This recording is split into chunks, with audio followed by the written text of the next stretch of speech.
بافت فرانسوی همون بافتیه که خیلی هاتون با بافت هلندی اشتباهش میگیرید، اما باید بدونید که این دوتا بافت خیلی با هم تفاوت دارن. تا انتهای این ویدیو همراه من باش، هم تفاوت این دوتا بافت رو بهت توضیح میدم، هم صفر تا صد و گام به گام همراه من این بافت زیبا رو یاد میگیرید.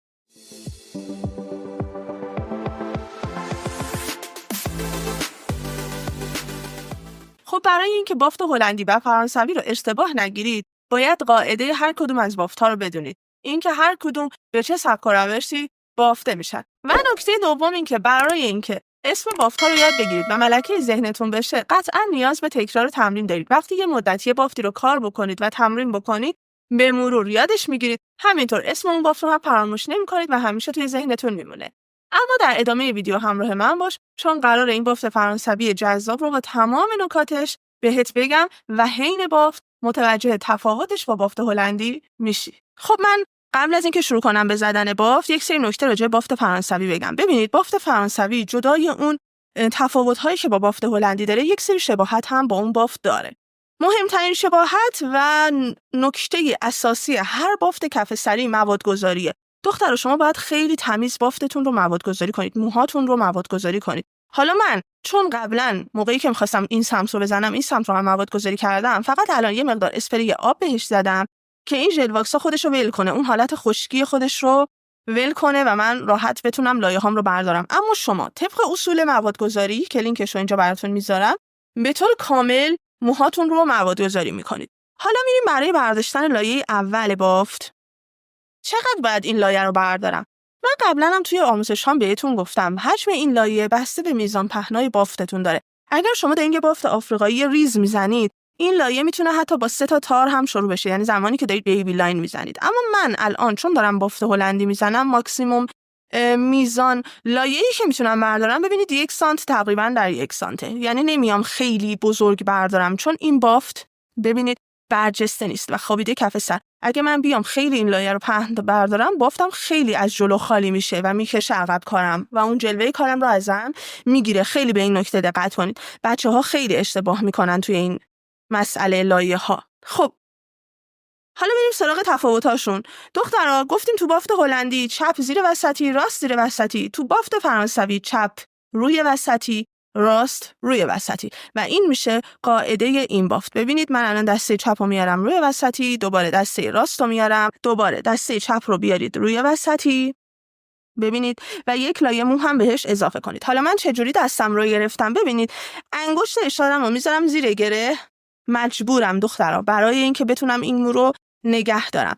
ما اون تکنیک خاص قفل دستی که تو بافت هلندی داشتیم رو اینجا نداریم و باید از این روش استفاده کنیم تا بافتمون محکم شه.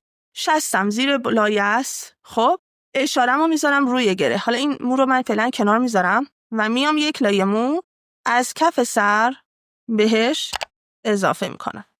با دستم مرتب میکنم میدم به دسته وسط.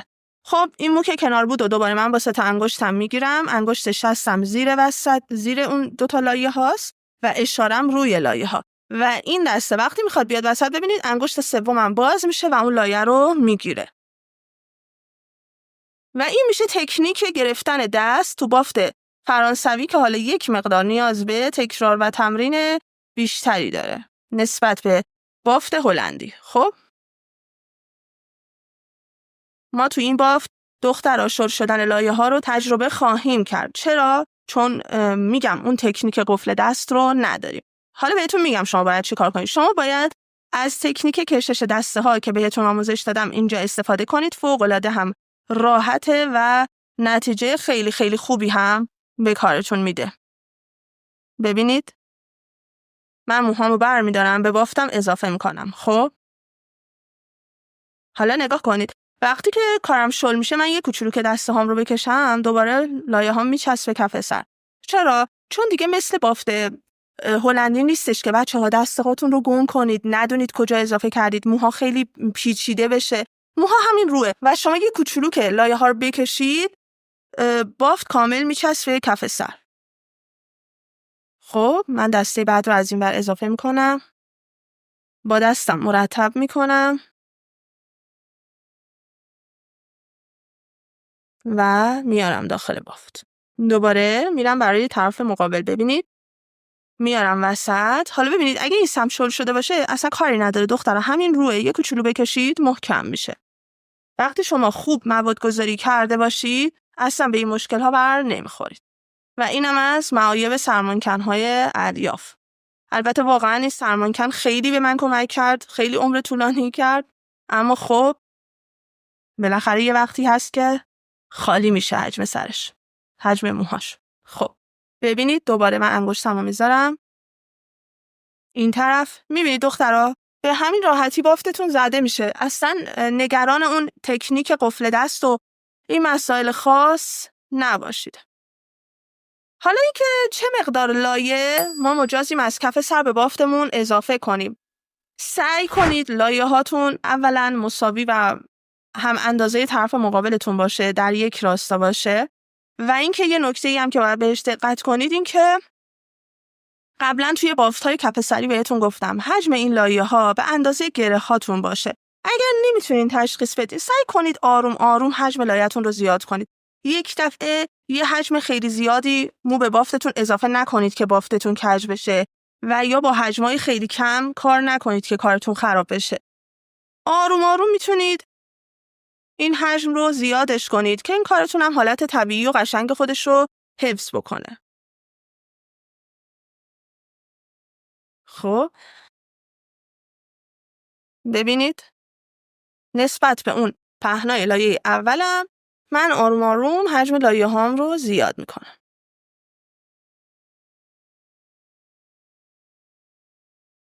خب ببینید. خب دوباره و به همین ترتیب دیگه کارتون رو ادامه میدید. حالا من میتونم الان راحت با دستم لایه هام رو مرتب کنم. ببینید الان اینجا شل شد حین لایه برداشتنم. بذارید بهتون بگم. ببینید همین روی دخترا و موقعی که دارم دسته بعدی رو میارم روی یه مقدار بکشم این لایه جمع میشه.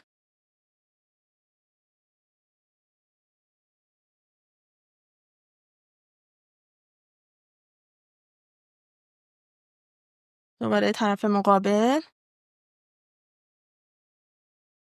ببینید الان این لایه رو این شل شد، این شل شد. هیچ اشکالی نداره. نگاه کنید وقتی که دسته هاتون جا به جاشه لایه‌تون رو برداشتین بکشین محکم میشه. ببینید میکشم و بعد جا به جاش میکنم.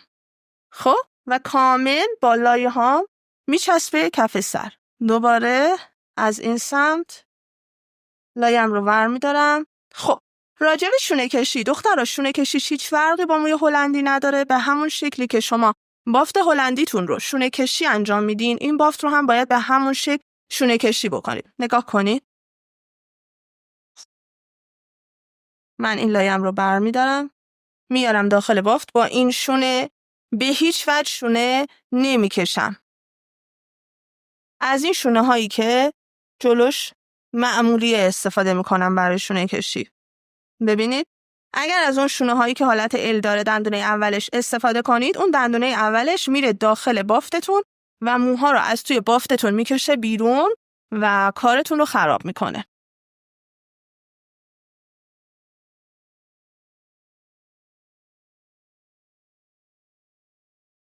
خب ببینید من الان رسیدم به این کنج کارم. بهتون قبلا تو بافت هلندی گفته بودم اینجا هم دقیقا مثل بافت هلندیه. یعنی شما باید حالت مثلث اینجا لایه هاتون رو بردارید. حالا الان بهتون میگم. ببینید من یک لایه رو برداشتم. لایه بعدی دوباره از همون مبدأ باید این دفعه صاف بیاد و این حالت مثلثی شکل رو به من بده. برای اینکه من این هلال پشت سر رو بتونم راحت رد کنم.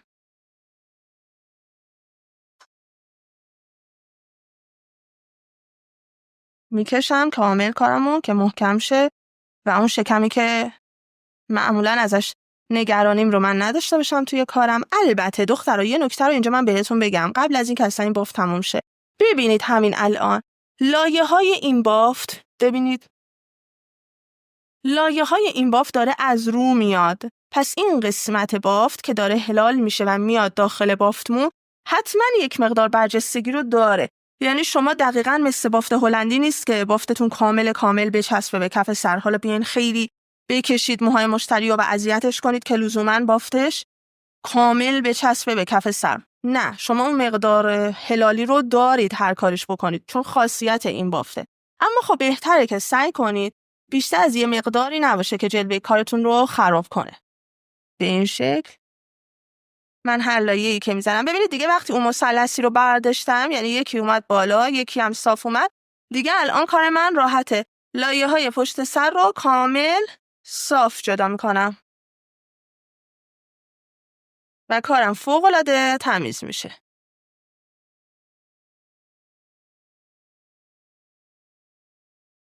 ببینید دخترا، این پشت سر، حالا من لایه‌های پشت سر چون حجمش کمتره با دستم جدا میکنم. حتی با اینکه من ناخن ندارم دخترا، ببینید ناخونم کاش نیست و معمولا هم کوتاهه، اما خب راحت میتونم با سر انگشتم لایه‌ها رو جدا کنم. حالا نه خیلی تیز و تمیز، اما خب راحتم باش. اما اگر دوست دارید که شما از ناخونتون استفاده کنید و میخواین که حالا با شونه دیگه تقسیم بندی نکنید، بهتره که یک مقدار ناخون انگشت اشارتون رو بلندتر بذارید.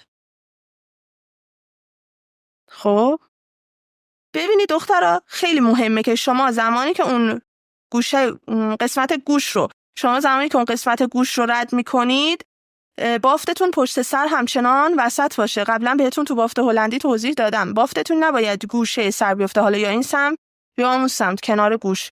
باید کاملا بافتتون همچنان وقتی به پشت سر میرسید وسط باشه. ببینید من قشنگ دسته هم رو میکشم تو پشت سر. خیلی مهمه دخترها دستتون رو اصلا بالا نیارید. خب باید دستتون کاملا به کف سر مدلتون چسبیده باشه. نگاه کنید دست من کامل پایینه. حالا میگید من میخوام لایه بردارم، نمیتونم. یه کوچولو دستم رو میارم بالا، لایه هم رو میکشم برمیدارم. زمانی که میخواد دسته هم جا به جاشه دوباره دستم میخوابه. میبینید این خیلی مهمه. نگاه کنید من الان میخوام لایه‌ام رو بردارم، یکم دستم میارم بالا. وقتی میخوام جا به جا کنم دستهام رو، دستم رو میخوابونم که اون شکمی که من بهتون میگم ایجاد نشه. این خیلی مهمه. خب میکشم این دسته آخر از این سمت و دسته آخر از طرف مقابل. من این دسته رو هم اضافه میکنم. حالا ببینید برای اینکه اینجا بافتم شل نشه، من 2 تا دسته آخرم رو به این 2 تا دسته اضافه کردم. یکی این یکی این. خب دقت کنید که اینجا باید خوب اون 2 تا دسته آخر رو نگه دارید، بکشید که کارتون فاصله نیافته. ببینید الان من این گره بعدی رو که زدم، این دسته رو میخوام بکشم چون میدونم ببینید این آخرین لایه‌ایه که اضافه کردم. یه مقدار میکشم دوباره این سمت همینطور. اون لایه آخر رو میکشم و دستم رو کف سر نگه میدارم. 2-3 تا گره که بزنید دیگه کار اوکی میشه.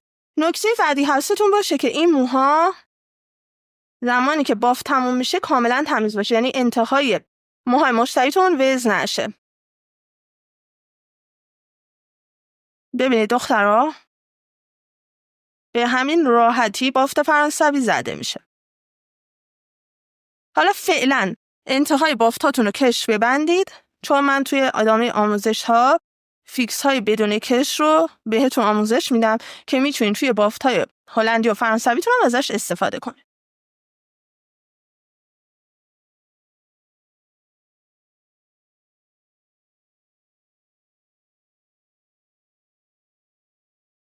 پس شما باید نتیجه کارتون به همین تمیزی و جذابی بشه. امیدوارم که این آموزش رو هم دوست داشته باشین. مرسی از اینکه همراه هم بودید. اگر این سبک از ویدیوها رو میپسندین حتما کانالمون رو سابسکرایب کنید. زنگوله رو هم یادتون نره که روشن کنید. راستی یادتون نره که عضو گروه تلگرامیمون بشید و از آموزش هامون اونجا هم استفاده کنید.